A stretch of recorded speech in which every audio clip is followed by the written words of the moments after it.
Assalamualaikum warahmatullahi wabarakatuh. Perkenalkan, nama saya Prasasti Mandasari dari Universitas Negeri Malang, Fakultas Sastra, Program Studi Ilmu Perpustakaan. Saya dari Ovring KB dengan NIM 2022-146-06864.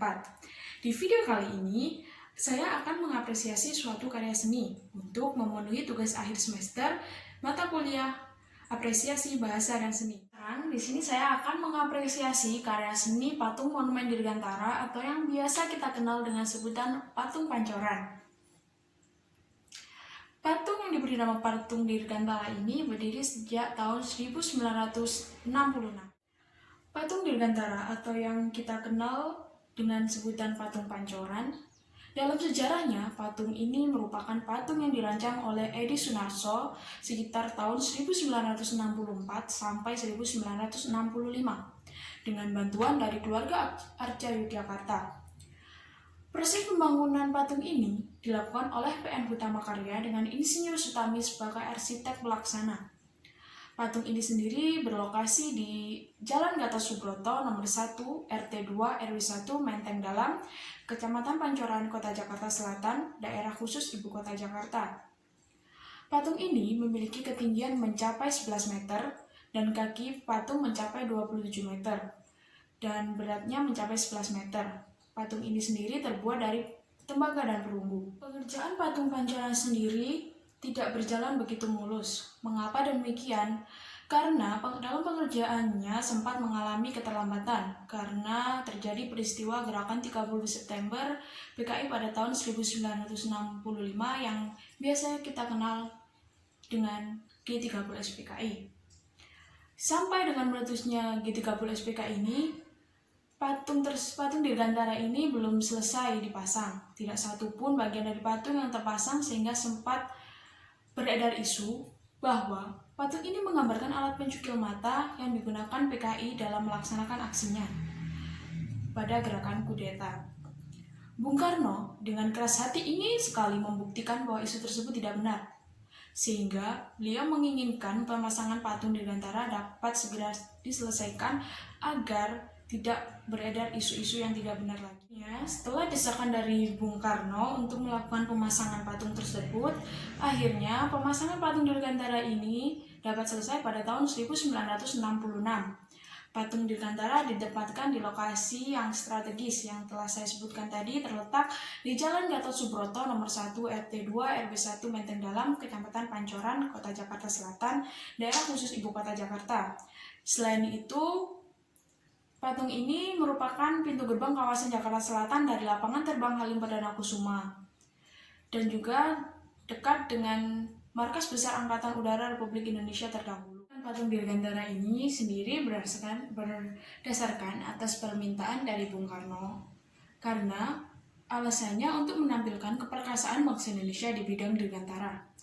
Penekanan dari desain patung tersebut berarti bahwa untuk mencapai keperkasaan bangsa Indonesia mengandalkan sifat-sifat jujur, berani, dan bersemangat.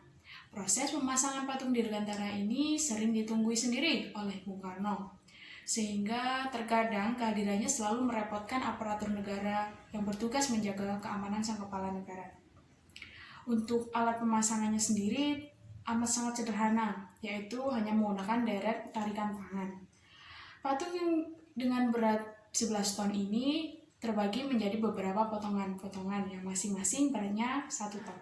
Untuk deskripsi patung Dirgantara atau patung Pancoran ini sendiri yaitu menggambarkan sosok lelaki berotot kekar dengan tangan terulur ke depan seolah menunjukkan sebuah arah. Akan terlihat jelas setiap orang melintasi jembatan layang di kawasan Pancoran, Jakarta Selatan. Berbalut awan putih dan langit senja, sosok setinggi 11 meter ini dengan tiang penyangga menjulang 27 meter tersebut menjadi pemandangan sejenak, mengalihkan perhatian dari sesaknya jalanan di kawasan ini. Orang-orang sering menyebutnya dengan nama patung Pancoran. Arti filosofisnya melambangkan keberanian dan kesatriaan dalam kedirgantaraan. Pada patung ini bukan menekankan pada pesawatnya, namun manusianya dengan sifat jujur, berani, dan bersemangat mengabdi yang dilambangkan dalam bentuk manusia dengan kejantanannya memaksimalkan tenaga. Setelah tadi saya menjabarkan tentang sejarah, deskripsi, dan filosofis dari patung Dirgantara atau patung Pancoran ini, selanjutnya saya akan menjelaskan dan menyebutkan kelemahan dan kelebihan dari patung Dirgantara atau patung Pancoran ini.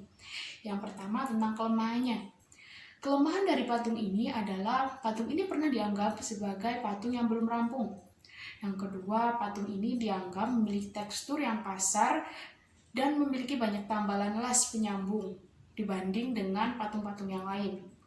Yang pertama, karena faktornya itu sendiri, patung ini terdiri dari beberapa potongan-potongan dan itu kita harus melakukan penambalan di setiap potongan tersebut jika terjadi kesalahan, dan itu otomatis merusak tekstur pada patung tersebut. Yang ketiga, kelemahannya yaitu dalam proses pengerjaannya. Proses pengerjaannya sendiri pernah mengalami keterlambatan karena terjadinya proses gerakan 30 SPKI tersebut pada tahun 1965 yang mengakibatkan patung ini diresmikan pada tahun 1966 dan tidak sesuai dengan rencana awal.